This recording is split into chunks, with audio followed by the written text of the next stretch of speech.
being done, not just in America, but really around the world, is this rise of artificial intelligence. And there are some people that say, you know, the right policy is to just give big tech whatever they want, subsidize it, and all this stuff, and somehow that's going to lead us to some happy place. You know, I reject that. I know that that's not accurate, and I know that's not in the best interest of either the state of Florida or the United States of America. And so you do have this strain of thinking, which I think I call it AI exceptionalism, as if this is going to be something where, you know, it's going to solve every problem and humans aren't even going to be needed to do. Everyone can just sit around and play golf all day and you're going to get universal basic income and they're going to cure. And it's like no, like, first of all, that's not likely to happen. And second of all, I think it raises huge concerns. And so I am, you know, not an AI exceptionalist. I'm an individual and human exceptionalist. I think new technologies have to be developed in a way that aligns with American values. Things like self-government, free speech, having a healthy labor force, federalism and the rights of states, and the creation and maintenance of strong families. You want technologies that enhance our way of life, not supplant our way of life. And we will never, ever be able to credibly shed ourselves of our responsibility to think for ourselves. We cannot turn it all over to machines and think it's all going to work out great in the end. And so as you look at this, this is just a fundamentally true observation. Right now, while we're being told that you have a handful of companies that are just going to do all this and somehow that's going to make things good. And this is just true. The incentives of big tech are not the same as what's in the interest of the people and the public. The incentives of big tech is to maximize profits off of this. They're spending a lot of money on creating data centers, and I'm going to talk about that in a minute. They're doing that, and the whole reason they're doing it is to get a return on the investment.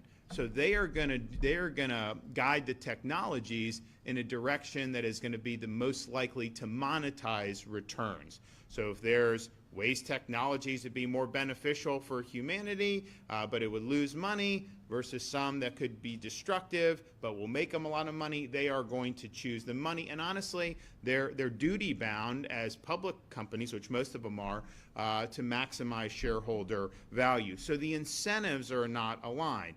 And I bring this up because, you know, there was a proposal in the U.S. Congress to impose a 10-year moratorium on any state regulation of artificial intelligence. And you'll hear from Megan in a minute about some of the things we're looking to do to protect children. But that is basically saying, you know, let the handful of tech companies, let them drive the train, and we're just along for the ride. And that was stripped out of a bill, 99-1 in the U.S. Senate. They're talking about jamming it into the defense authorization bill. I got to think a lot of these congressmen and senators are very concerned about that because it'd be an incredibly unpopular thing to be able to do. So it's basically an AI amnesty for some of the wealthiest companies in the history of humanity, the wealthiest companies in the history of humanity. And that would basically take away the rights of states to be able to do things to protect the people that are here, because there's so many implications for what they're doing with respect to artificial intelligence that states like Florida not only have a right, we have a responsibility to make sure that we're creating sufficient guardrails so that this stuff isn't hurting our kids, our families, our businesses, and our senior citizens. And this is why doing that moratorium, I've been very public about it, you know, it's just a total non-starter. And they'll tell you, well, California is going to do all crazy stuff. Okay, so yeah, they do crazy stuff all the time. So you're going to strip Florida of a right to be able to do? How does that make any sense in terms of what they're doing? So that's the first thing. The incentives are just not aligned. Second, you know, you'll see, well, you know, you need a moratorium, you need that. We've got to beat China in AI. And, on some of it, like I'm a China hawk, like I would do, a lot to be able to blunt China's rise, both economically and militarily and politically. All these things I think are important. But if you were choosing a handful of companies to lead the charge against China, the big tech companies would be the last ones you want to do. They're not trying to beat China. They want to sell to China. Are you kidding me?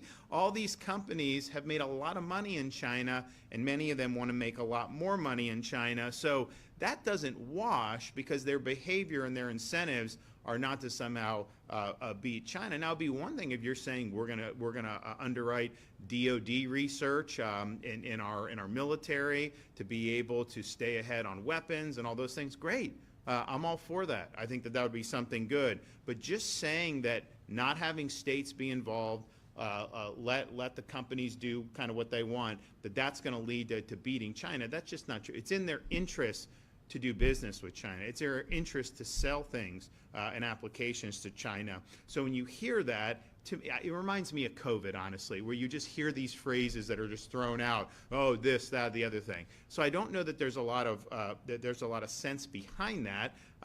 If you're talking about like a Manhattan Project about how we're going to be militarily superior to China, fine.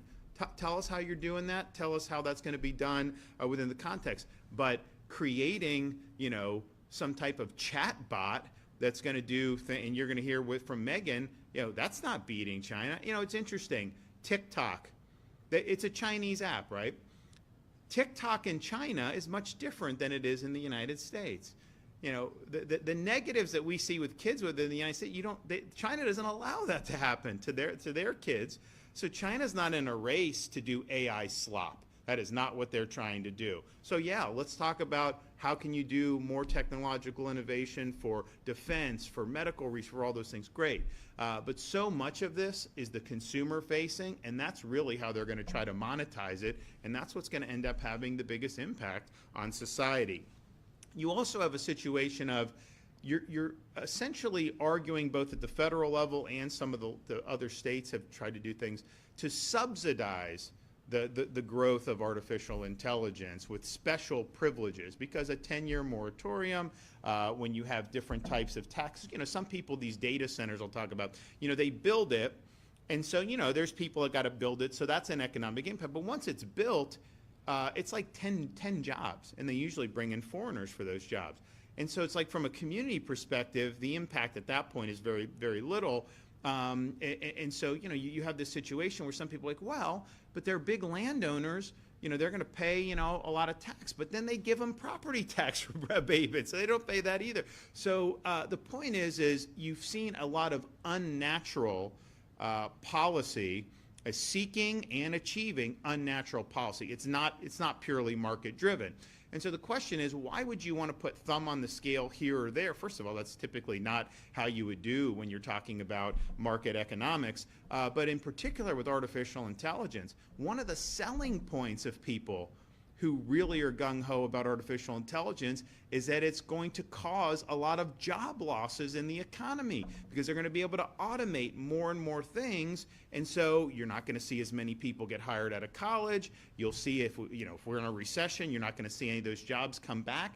And I'm just thinking to myself, why would we want to subsidize that outcome that is going to potentially cause harm? And here's the thing, new technologies sometimes displace jobs, but sometimes they can open up other opportunities. And I think that that's true, but I think the interesting thing with AI is some of the proponents, they're almost gleeful that you're going to have fewer people employed. They're not even promising that there's all of a sudden going to be more. So again, I think that there's technology that can enhance a worker's productivity, enhance a business's efficiency in ways that would be valuable, but I also think that there are some who view it as a way to simply be able to have less people employed. And so you would not want to put your thumb on the scale to be able to do that.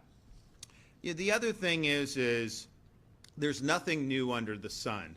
We see different technologies emerge, but underlying all this is the same insight the founding fathers had when they founded the United States of America. Human nature is flawed. And so when they were creating a government, They had to articulate the core principles that our rights come from God, not from the government, that the purpose of government is to protect those pre-existing rights, that we have a rule of law, not the whim of individuals, and that we have limited government and that power is divided between the states and the federal government, with the states having powers reserved that are not specifically enumerated. But the reason why they went and created the structure that they did to try to get those values enshrined in a constitution is because they wanted to make sure that the government operated with a proper understanding of human nature. You would never create government power and just hope people do the right thing. They expected people to not do the right thing.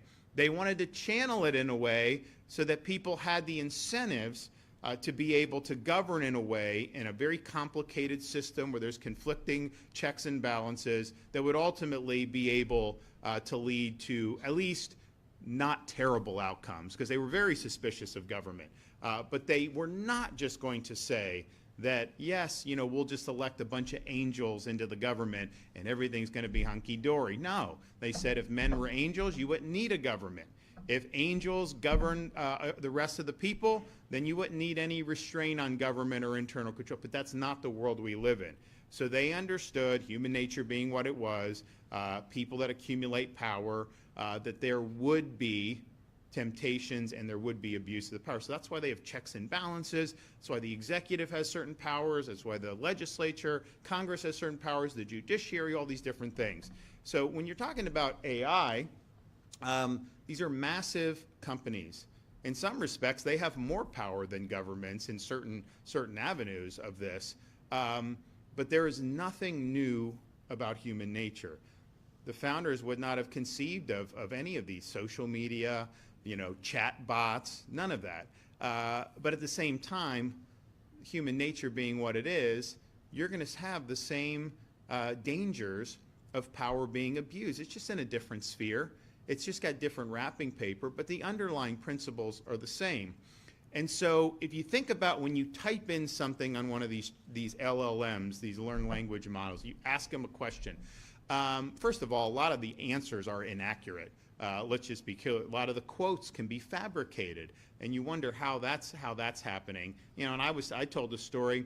You know, like I'm a Tampa Bay Bucks fan, right? We live in Tallahassee, so we're out of the Tampa Bay market, and it was Bucks Patriots a few weeks ago, and I'm like, oh man, the whole family's ready, right? And I go, and it was the national game. You know, it was Jim Nantz, Romo were doing it. But then they had the Jaguars and Texans on in Tallahassee. So I go to Grok and I say, hey, how do I watch it? It's on your local CBS. And no, it's not. And they're like, oh, well, you got to sign up for Paramount Plus. So I signed up for Paramount Plus. NFL Sunday. Jaguars and Texans on Paramount Plus. No access to the Bucks game. And I'm just thinking to myself, like, and then, you know, people are like, oh, no, Governor, you got to do this way. Well, okay, but this, so it was wrong, right? And there's some kind of like, that was, I think, an innocent mistake. But whatever the data that these machines are synthesizing, if the data is garbage, their answers are going to be garbage. Garbage in, garbage out. So you are going to have a situation where you have a handful of these LLMs. Whoever controls the data, if you tweak the algorithm a little bit, you tweak some of the things in there, you're going to be able to generate all kinds of things that are not accurate and that are not good. People will, if given the power to effectuate that, they will do it to push an agenda. That will happen. There's no way it couldn't happen without safeguards. And I think back, you know, when Google first came out, because remember, it was like Yahoo was the best search engine. I think I was in college still. And this Google comes out, and it's like very, very, just a little thing there, and it's like, oh, and you do it, and it comes. And man, if I was doing something, it would come out. Now, you know, somewhere along the line, you know, if you type, you know, we're trying to research something of a conservative bent, the results are like 5 pages about why that's wrong, right? Before you get what you're actually looking for. They changed things, right? They were doing things to be able to produce certain results. That will happen with this. So there's nothing new under the sun. You have huge potential for abuse when you're talking about it. And they just did a thing, an analysis on some of these legal briefs and legal decisions. And these lawyers are now submitting briefs that have fictitious cases cited and fictitious quotes. And so it raises, are we just going to be in a totally alternate universe where the AI stuff they're spitting out is not truthful, it's not accurate, but somehow that's what everybody is behaving around? And people will say, oh, well, just don't use AI if we do it. Let me tell you, as governor, I don't text, I don't email, I don't have stuff. So it's like just living my life. Like if I need to get my kids something, I need to buy them something. Like, what's your email address? Well, I don't have an email. We're going to text you a confirmation. I don't receive text messages. So all these things. So like, you really can't operate. And look, I'm governor, so we can figure it out, right? But I mean, like, if I wasn't, I would not be able to operate, without having some type of relationship with a lot of these companies. That's just the way society is when you're conducting normal business. So as AI becomes more pervasive, it's not like you're just going to be able to say, oh, I'm not. It's going to impact you. And there are obvious dangers that we need. So, I really fear that if this is not addressed in an intelligent and proper way, it could set off an age of darkness and deceit. Some will say that it's going to lead to, curing cancer and all that. I hope so. I think that would be great. But human nature is what it is. There's going to be huge temptations to take this in a very bad direction. And so instead of having truth at your fingertips, you're basically having narratives shoved down your throat. You're having agendas that are being put out there by people who are going to be very, very powerful if they're sitting at the helm of these companies. And so finally, it's like, okay, well, how does this affect me as a Floridian or whatnot? And you're going to hear from Megan Garcia in a minute, but Megan's teenage son was doing chatbot, and I guess there's you can have like friends that are chatbots, and this one was doing things that were not appropriate in terms of with the son, and then eventually I think became like a Game of Thrones character and coached her son into committing suicide, and her son committed suicide. And you just think to yourself, what the hell is going on with this country that this would be something that we would be allowing to happen? And so you're seeing more and more of this. I think it's very, very dangerous. Again, going back to the financial incentives, these companies, most of them are sell advertising, right? I mean, so they need eyeballs. Well, you get these kids addicted on some of this stuff.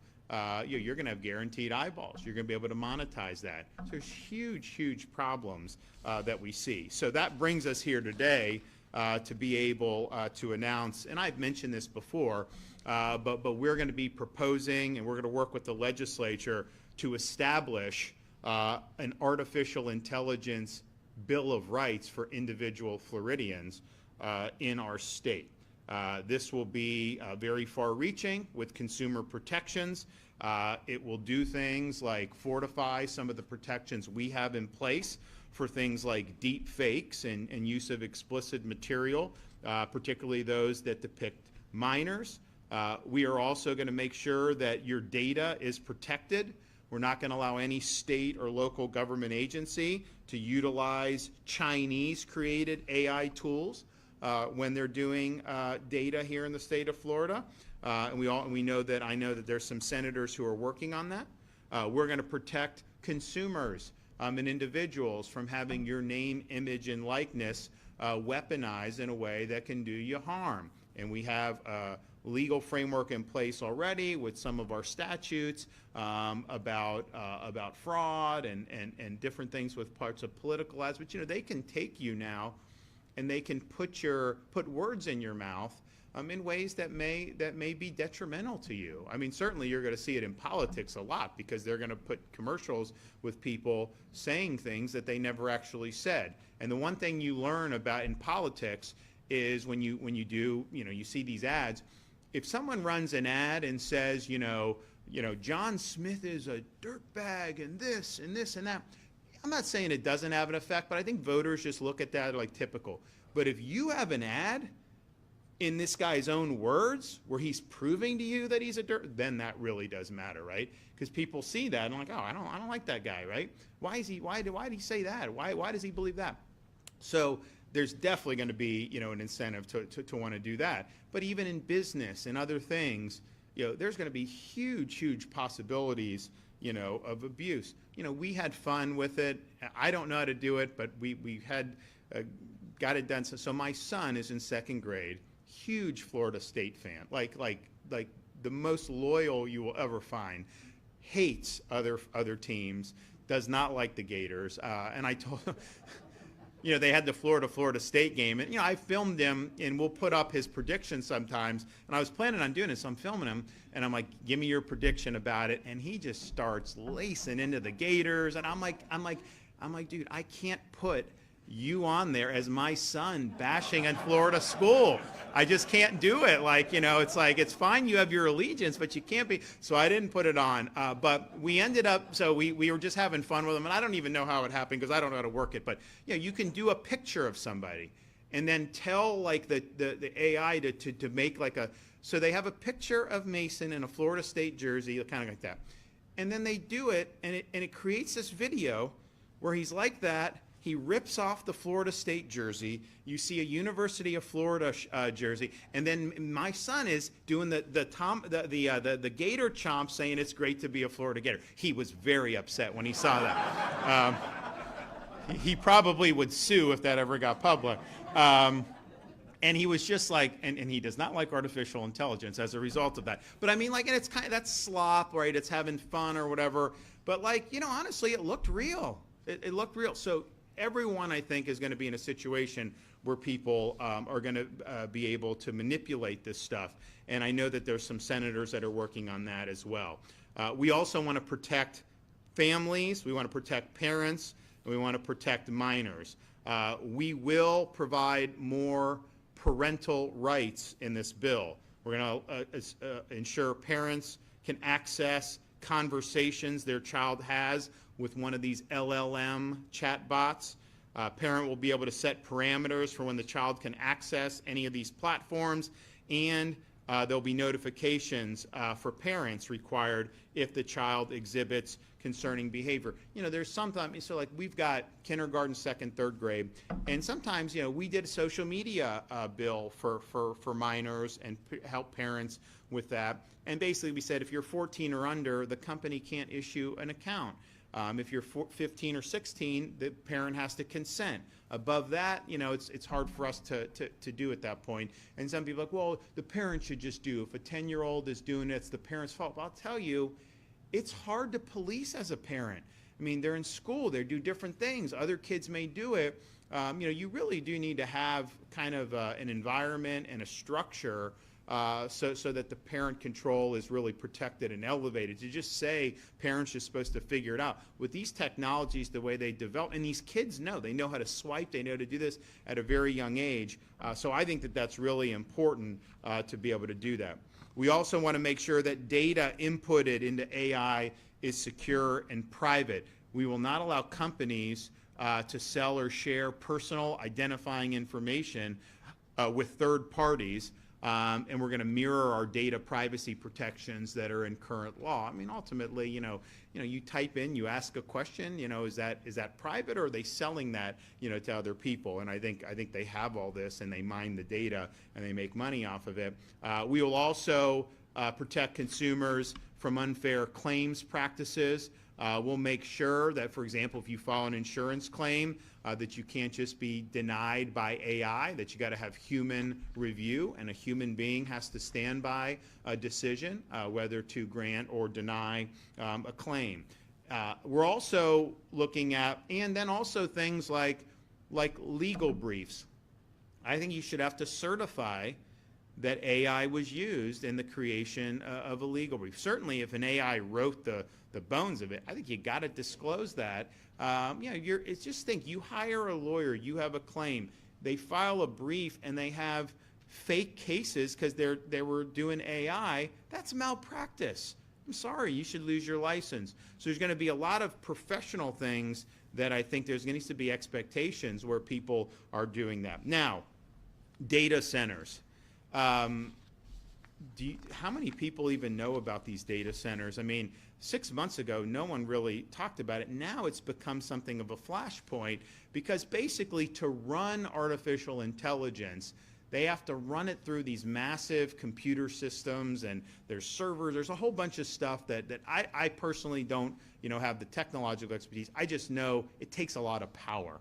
And so when you're doing a chat bot, when you're doing some of these things, it needs way more power than, say, a simple Google search would need to do. And so there's an effort underway by the industry to build these massive hyperscale data centers. And so the one, I know Meta's going to build one in Louisiana that's going to be about the size of Manhattan.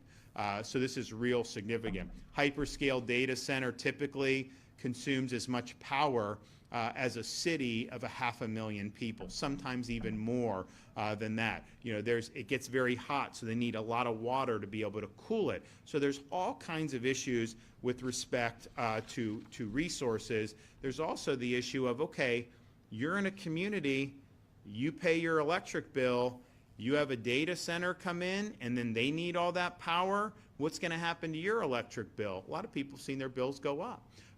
Because we have a limited grid. You do not have enough grid capacity in the United States to do what they're trying to do. That's just the fact. And people say, oh, we'll just build more nuclear. Well, how long does it take to do that? Like, I'm all for it. We did an energy bill in Florida a couple years ago. You can do the small modular reactors in Florida. It just isn't economical. That's why people aren't doing it. So the idea that, oh, you could just do it, no, there's a finite amount of grid. You can try to expand it, but that's more of a private sector issue.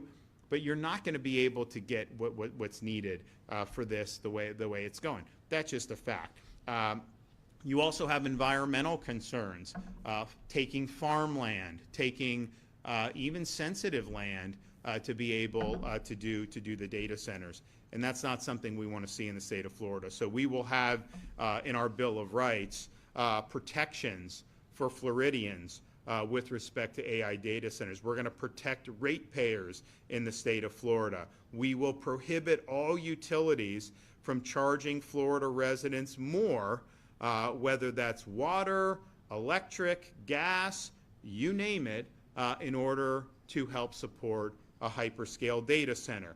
We will also protect taxpayers by providing and prohibiting subsidies to hyperscale data center construction. We're going to protect local control to ensure and codify that local governments have the right to reject the construction of a hyperscale data center. We'll protect Florida's water resources by making sure those resources are plentiful for Floridians and that we continue making strides with clean water. And we're also going to protect natural Florida by preventing any construction or siting, of a data center by foreigners or in areas classified for agriculture or under our Greenbelt exemptions. And we're going to make sure that Florida Department of Transportation does a noise review to make sure that Floridians aren't bothered by the sound of all these things. And so what we are proposing will be the most significant protections for individuals anywhere in the country by far. When they said this state shouldn't be able to get involved in this, they said, well, California is going to impose woke standards. California is going to do this and I don't know if they're doing it. We're not doing any of that. What we're doing is things that are going to make sure that we put Floridians first, that we look out for our own people and not just have people get harmed by this rush to create data centers, a rush to try to infuse everything with artificial intelligence without sufficient guardrails. So I've had a lot of people talk to us over the weeks about doing all this, and we said it was coming. A lot of people were asking about it, and I've had productive conversations with members of both the House and Senate in the state of Florida. I will tell you, what I've noticed is, go back 9 months, you talk about data centers, people didn't know. Talk about AI, it wasn't but as more and more information has gotten out, do you want a hyperscale data center in the villages? Yes or no? I think most people would say they don't want it, right? Do you want to see some of these chat bots and all these other things doing?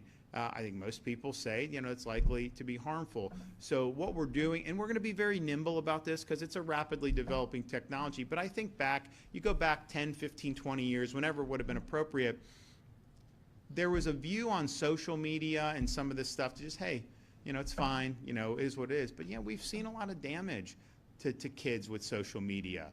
There could have been things that were done that would have created a better structure so that would have been channeled in ways that are better aligned with family values, American values, and Florida values. So we're leading on this. We think this is going to be good. There'll be a lot of debate about these things, obviously, as we go forward. But Floridians, I think, are going to want you to be clear. Are you standing up for us or not? And we're standing up for you with these proposals. And so I want to bring up Megan Garcia to be able to.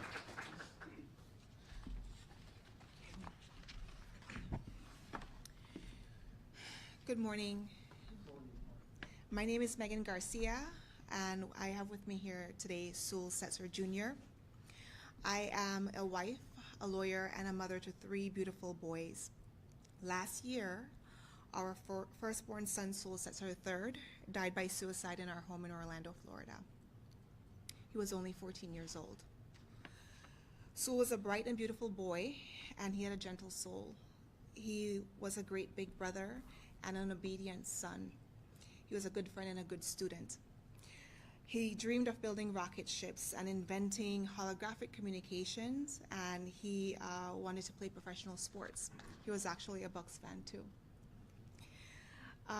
But I really believe that he would grow up to change the world because he was so brilliant and he had such a beautiful and pure heart. But in the months prior to his death, Sewell became withdrawn and isolated. His grades suffered and he started to misbehave in school. This was in complete contrast to the sweet and gentle boy that he had been all his life. After his death, we discovered that Sewell had been communicating with several AI companion chatbots on a popular platform called Character AI. This company is based in California. This emerging technology provides a selection of companion chatbots or characters for users to interact with. One of these chatbots initiated a romantic and sexual conversations with Sewell over several months. It manipulated him and it sexually groomed him. On the day he took his life, his last interactions weren't with his mother or father, but they were with this AI chatbot on Character AI. This chatbot encouraged Sewell for months to find a way to come home and made promise that it would be waiting in some fictional world. These AI chatbots were programmed and designed to engage in sexual role play, to pretend to be romantic partners, and even pretend to be licensed therapists. I have reviewed hundreds of messages between our son and various Character AI chatbots, and as an adult, I can see that these messages were littered with gaslighting and love bombing. But our child was only 14. I don't think that he would have been able to make that distinction. What I read was sexual grooming of a child, and if an adult had engaged in this behavior, that adult would be in jail. But because it's a chatbot and not a person, there's no criminal culpability, but there should be. Other conversations reveal that our son told various chatbots that he wanted to die by suicide. He told those chatbots explicitly, but there weren't any mechanisms to protect him, no mechanisms to alert his parents. Instead, it urged him to come home. It is unacceptable that a product exists where a child or anyone can talk about suicide or plan their own suicide. But because there are no laws requiring these guardrails, companies like Character AI are able to launch dangerous, untested products like these. The reality is there are many of these products out there. Meta, OpenAI, Google, they all have similar dangerous chatbots. All of these companies have been in an AI race, not to beat China, but to capture market share and to maximize their own profits. We have seen this kind of reckless disregard for the lives of our children before. We have seen how Meta, Snapchat, TikTok, and other social media companies have launched dangerous products that harm children and destroy families, all for the sake of profit.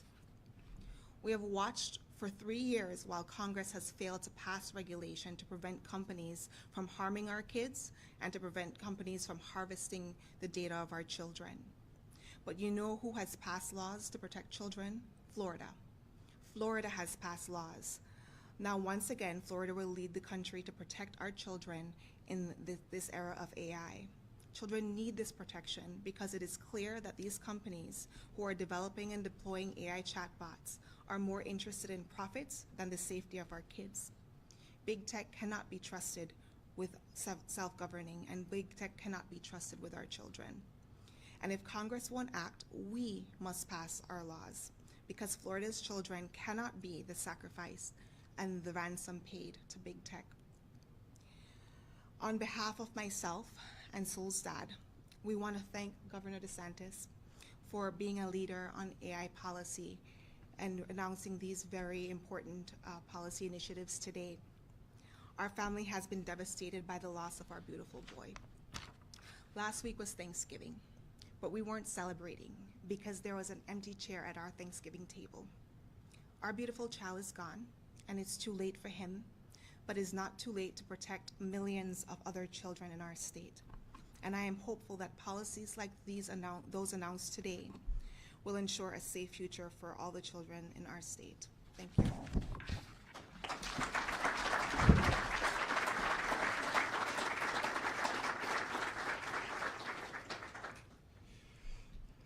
Well, if that doesn't move you, I don't know what will. So one, I mean, again, we want to express our sympathy to Megan and Sewell, but thank you for your courage. Thank you for fighting to make a difference, and you are making a difference, and we're going to get this done. And think about it. You know, they talk about, oh, you know, we've got to, you know, be China, got to do all this stuff. If you let states, they're going to stifle, you know, the whole enterprise. Is protecting kids, is that stifling any bona fide innovation? I mean, do we want to have innovation in sexually grooming chatbots? No, I'd toss the whole damn thing out if I could do it. I mean, so a lot of this stuff is red herring. What we outlined today, and look, they should be, I mean, I know they're trying to, but like there should be easy civil lawsuit for situations like this.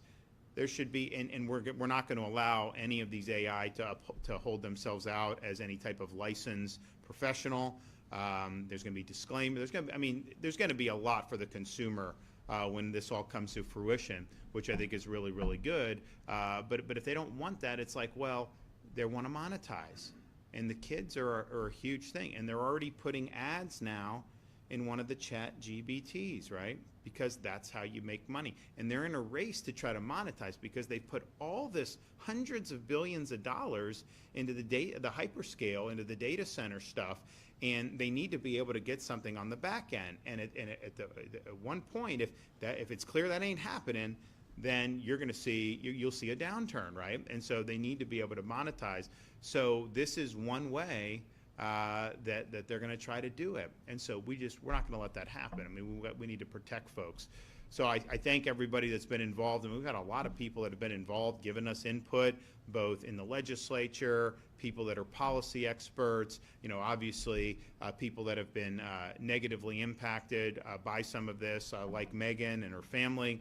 And it's all been very, very meaningful. So I don't want to sit here and say that like this is easy. It's rapidly, you know, evolving. But we do have an obligation to speak the truth. We have an obligation to stand up for people when they need help. We have an obligation to protect people from the really potentially harmful effects of some of this stuff. So I look forward to working with folks to be able to do this. I don't think you're going to see too many people, you know, outside of maybe a handful of those companies that are going to be objecting to the things that I outlined here? I don't know. Is there anyone in this room that thinks like that it's good to have the chat bots that Megan's son was interacting with? Is that the type of society that we want? Is there anyone in this room that's going to volunteer to pay more in their utility bills to put a hyperscale data center in the middle of the villages? I haven't seen any hands. Anybody? No? Okay. No takers. So, this is going to be something that people are going to be supportive of. I'm confident of that. And it's interesting. Some of these things, this is not partisan stuff. Like doesn't matter if you're a Republican or a Democrat. I don't think anyone would want to see the stuff that's happened, particularly to Megan and her family. So I thank everyone. Okay, do we have any questions back there?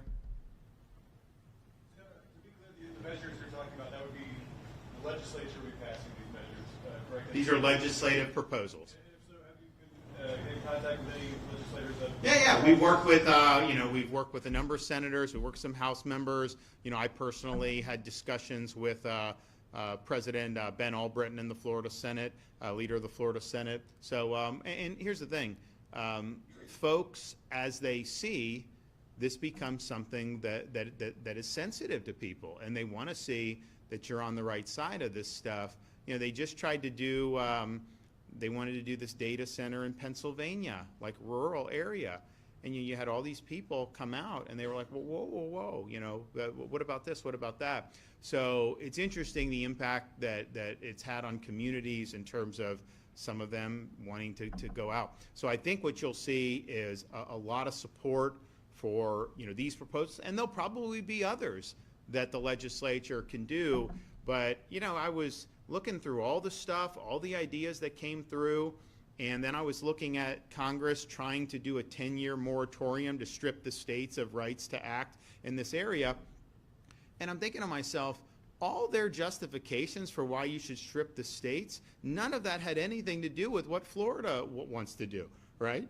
I mean, like, none of this stuff is California, right? So I don't know if that moratorium is dead. Now, here's the thing. Is it an overreach to do a 10-year moratorium as a matter of policy and strip the states? Yes.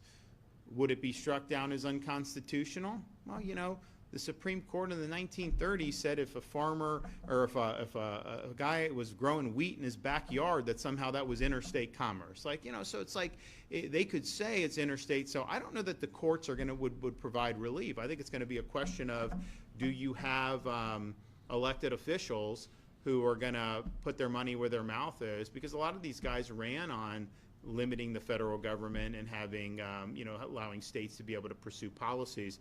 And there is a time for preemption from federal, for sure, because there is. Because, I mean, like, there may be, like, certain things in, like, a specific industry where it screws up the entire market. Like, that does happen. So I'm not saying you can never do that. But this, I think, is different. This is just basically putting every state in handcuffs, not letting them do anything. And here's the thing, they say, well, Congress can do some type of standard. Well, how good has that worked out for you lately, right? I mean, come on. So I think as a Florida, and I'm not just saying it because I'm governor, but like, if you ask most Florida residents, would you support a Florida approach, or would you want Congress to do it? I think most people would rather have it done here in the state of Florida, and so that's what we're going to be looking to do, and I think it's going to go well. All right, thanks everybody. God bless you.